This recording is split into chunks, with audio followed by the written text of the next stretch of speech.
वक्रतुंड महाकाय सूर्यकोटि समप्रभ निर्विघ्नं कुरु मे देव सर्वकार्येषु सर्वदा।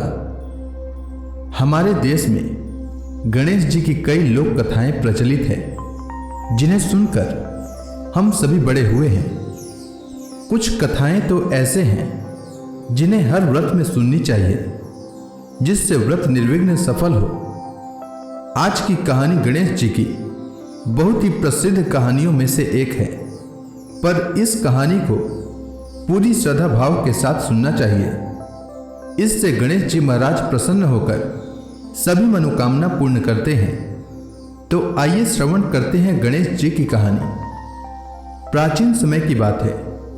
एक गांव में एक गरीब और दृष्टिहीन बुढ़िया रहती थी। उसके साथ ही उसके बहू और बेटा रहते थे। बुढ़िया गणेश जी की बहुत बड़ी भक्त थी। वह प्रतिदिन गणेश जी की पूजा किया करती थी और गणेश जी को भोग लगाने के बाद ही स्वयं भोजन करती थी।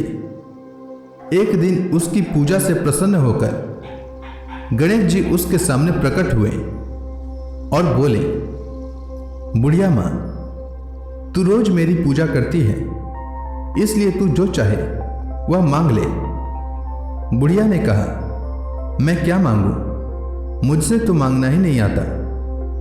इस पर गणेश जी ने कहा, बुढ़िया माँ, तू जो चाहे वो मांग, नहीं तो मैं फिर कल आऊंगा। तब तक तू अपने बहू और बेटे से पूछ ले और फिर मुझसे मांग ले। इसके बाद गणेश जी अंतर्ध्यान हो गए। इसके बाद बुढ़िया अपने बेटे को बुलाया और अपने बेटे से कहा, गणेश जी ने कहा है कि मैं उनसे कुछ भी मांग सकती हूं, तो बता मैं क्या मांगू। तब उसके बेटे ने कहा कि मां, तू गणपति बप्पा से धन मांग ले। इसके बाद बुढ़िया अपने बहू के पास गई और बहू से बोला, गणेश जी ने कहा है कि मैं उनसे कुछ भी मांग सकती हूं, तो बता मैं क्या मांगू। तब उसके बहू ने कहा कि गणेश जी से पोता मांग ले। तब बुढ़िया ने बहुत सोचा कि हर कोई अपने अपने मतलब की बात कर रहा है, कोई मेरे लिए सोच नहीं रहा है, तो चलो मैं पड़ोसन से पूछ लेती हूँ, वह सही बताएगी कि मुझे क्या मांगना चाहिए। बुढ़िया अपने पड़ोसन के पास गई और पड़ोसन से कहा, गणेश जी ने कहा है कि मैं उनसे कुछ भी मांग सकती हूँ, तो बता मैं क्या मांगू। मेरा बेटा कहता है धन मांग लो और बहू कहती है पोता मांग लो। तब पड़ोसन ने कहा, अरे बुढ़िया, तू तो कुछ ही दिन जिएगी, धन और पोता मांगने से तेरा क्या फायदा। तू अपने लिए आंखों की रोशनी मांग ले, इससे तेरी जिंदगी आराम से कट जाएगी। यह सुनकर बुढ़िया अगले दिन गणेश भगवान की पूरी श्रद्धा के साथ पूजा की और उन्हें भोग लगाई।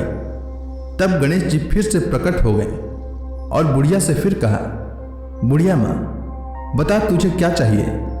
तब बुढ़िया माँ ने गणेश जी से कहा, अगर आप मुझसे प्रसन्न हैं तो मुझे 9 करोड़ की माया, निरोगी काया, अमर सुहाग, आंखों की रोशनी, पोता और सभी परिवार को सुख दे और आखिरी में मुझे मोक्ष दे।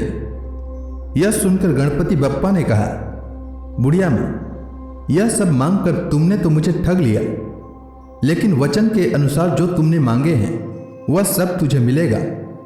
इतना कहकर गणेश जी अंतर्ध्यान हो गए। बुढ़िया ने जो कुछ मांगा था उसे वह सब कुछ मिला। हे गणेश जी महाराज, जैसे आपने उस बुढ़िया माँ को सब कुछ दिया, ठीक वैसे ही हमें दे और सभी कथा सुनने वालों को भी दे। तो प्रेम से बोलिए गणेश जी महाराज की जय।